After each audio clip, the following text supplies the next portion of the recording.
Hi, Jim Hart here. And in this video, I'm going to be responding to a comment. So I got to find that comment right now. That was left on the video I did. Whoops, what's that called? It was left on the video, which is podcast actually I did. BPD relationship breakups, 5 reasons for recycling. 5 common reasons. And not the only 5 reasons in the universe. But so yeah, a commenter asks, how do you break up for good without her trying to get revenge? Like calling the cops or sending scary messages to friends and family. And apparently like they're sleeping, or so that they don't sleep with other people. To quote, get back, unquote, ignoring doesn't work. She causes more revenge. It's scary. So how do you break up for good with a person with BPD, in this case a woman, without her trying to get revenge? Well, here's the thing, right? People who are non-borderlines, and many of them with codependency. So what you need to realize, what you need to know is, you can't control that person with BPD, right? Which you probably already know in some way or other, or intellectually. But how do you break up without them trying to get back at you, punish you, or take revenge on you, like calling the cops, maybe telling lies, which I don't all do, but many do. Sending messages to friends and family and sleeping with others. Well, you want to break up with her, right? So if you want to break up with somebody with BPD, whether you're a man wanting to break up with a woman or a woman wanting to break up with a man with BPD, the number one thing about that is you need to let go of who they're going to sleep with, or who they're not going to be with, or what they're going to do next, because you want to end the relationship, right? So in these relationship breakups, BPD relationship breakups, there isn't anything you can do other than break up, which might mean, depends on circumstances, right? If you're living together, then somebody has to go, right? Whether you leave, or you have to try to get them to go, or evict them, or whatever the situation might be. And sometimes people need help, by calling the police, etc., to do that.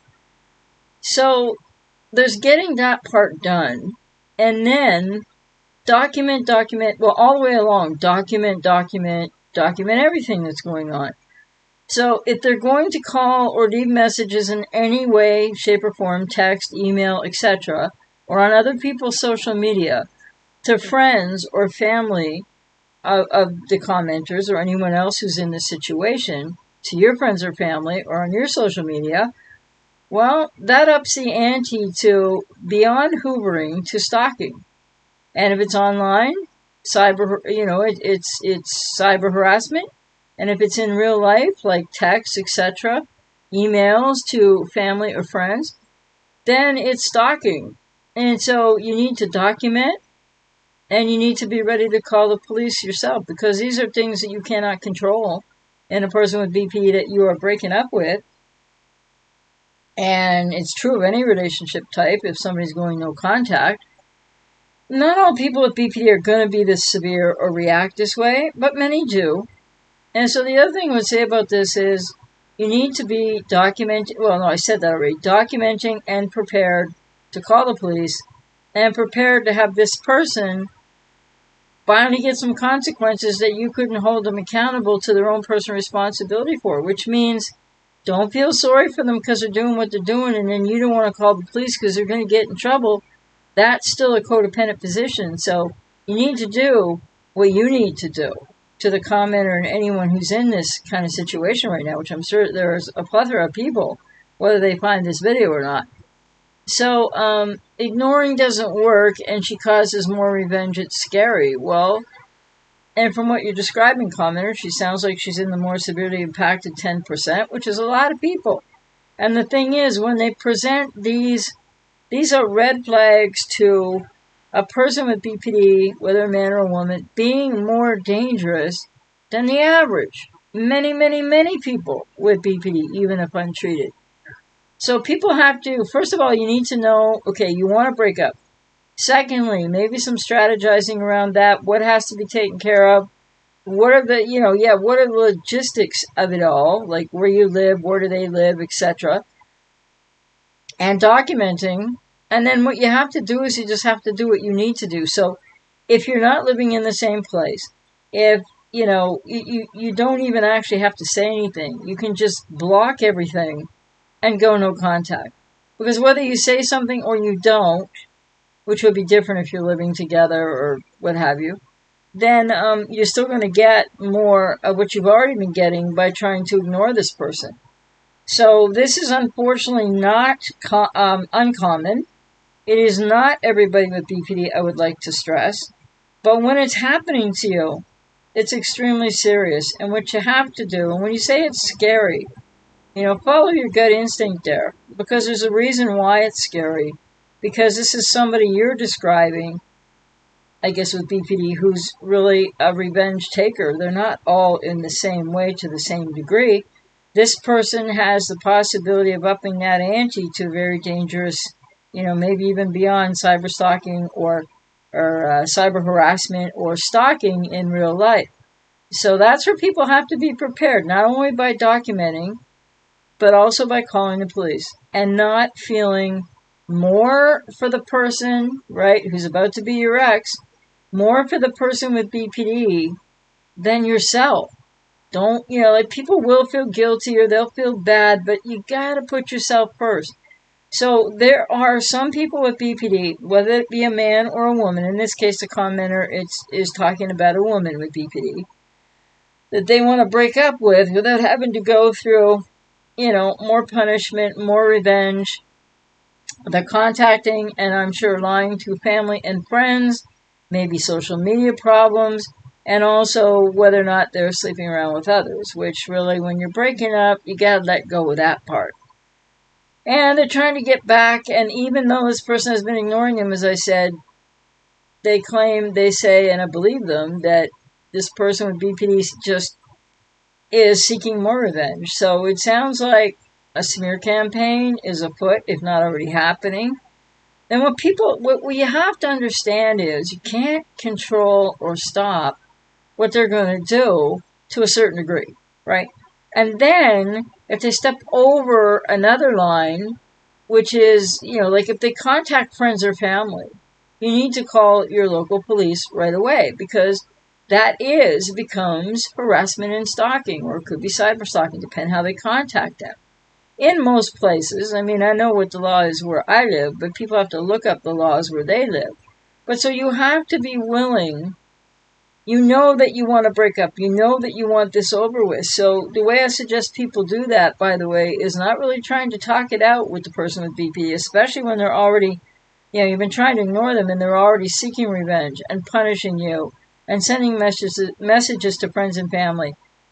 They're trying to, quote, get back at you, unquote. Yes, well, it's already too late for a conversation. So you need, depending on logistics, if you live together and stuff, it's going to be more complicated. But you need to do what you need to do, and you don't need to communicate it, because people tend to want to over-explain themselves if a person with BPD is even around, or if they'll listen, and it doesn't help. It just makes things worse. So in these situations, and somebody is breaking up, because see, not all people with BPD ghost or Hoover. Never mind the Hoover part. They don't all ghost or discard is what I meant to say. And so in these cases, where it's not hoovering, it's beyond that. And it's scary, and it's punishing, and it might involve a smear campaign. But see, no one has the right, an ex, once you break up with them, you have the right to say, like, you don't even have to say it to them. But, unwanted contact is what it is from that point of no contact on. And so with that, it's really important to be, setting that boundary for yourself, which you may or may not try to communicate to the person, but I would recommend not if you don't have to, depending on logistics, right? And then you have to be prepared, documenting, and you have to be prepared to make the calls to police, to get a restraining order if need be, and in that regard only, they will be held accountable for way over limits, abusive, and beyond behavior, which you have every right to take care of yourself. And calling the police and getting a restraining order is a way to start that process. Some people might end up in court, and a lot of people that do this with BPD, it's not that it's most people with BPD, but they will definitely end up probably not being able to stop and having to be arrested. And you have to then not feel sorry for them. You have to let go. So the message is that when you know you have to break up, no matter what they're doing, and especially like this commenter, you've tried ignoring them, things, they just keep upping the ante. They just keep coming at you because they want punishment and revenge, which isn't everybody with BPD, but for the ones that it is, sometimes they can't stop until they are made to stop. And what I mean by that is made to stop by your documentation, calling the police, getting a restraining order, and then when they violate all that, you have to call the police because often some will, and then they'll get arrested. And if they cross your path, if they live close to you, same area, if they show up, if you're working elsewhere, if they show up at your house, knock on the door, don't answer it. Call the police right away. Gotta document. And the difficult thing as to why people don't do this in the manner that best serves them is the codependency, the feeling guilty, the feeling sorry for them. You really have to let go of that. You really have to know that you need to put yourself first. And that's crucial. So, are there a lot of very messy breakups that happen out there? Yeah, unfortunately there are. And perhaps there's more revenge sought. And it's messier when the person doesn't ghost or discard you, and when you have to break up with them. But you have to do what you have to do. So again, some people, and I've had clients too, but I don't want to call the police on them, and I don't want them to get into trouble and all. But see, you have no control over that. You're not the one getting them into trouble if you have to call the police, if you have to get a restraining order, and then they still can't stop, and then with the restraining order they start getting arrested. That's not your responsibility. You're not doing it to them. So people need to take the utmost care of themselves, which with a certain percentage of people with BP, whether it's a man or a woman in the case of this commenter, you need to be prepared to back up what you need and taking care of yourself. When they seek punishment, revenge, smear campaigns are one thing, but contacting family and friends becomes harassment and in most places stalking. And they may or may not cyberstalk online. And the key thing is document, call the police, and really work to not feel guilty for taking care of yourself.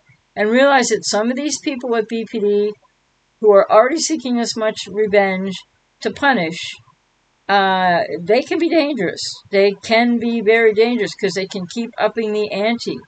And of course, for every boundary you set, which is calling the police, getting a restraining order, documenting everything, it'll probably end up in court if the person doesn't stop. And then, they'll either be remanded to counseling or sentenced or, whatever the case happens with the law.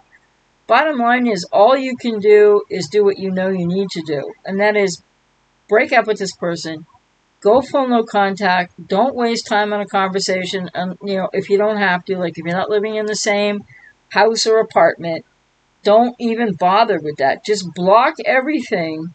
Go no contact. Hope you've been documenting. Document everything that happens from now on. Block them everywhere.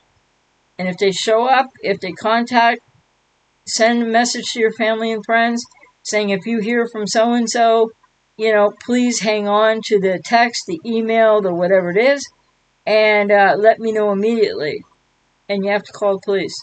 So people with codependency, like I said, often find it difficult to stand up for themselves because, a lot of people end up going, but I don't really want them to get in trouble, but I don't want this. You know what? It's not up to what you want anymore. You don't have any control over it. You never did. So if you're finally at a place where you're taking control of your own life, exercising agency over your own life, and you're going to break up and you know that you don't want anything else to do with this person, then go and stay full no contact and be prepared to do what you have to do, even though it's difficult for so many people.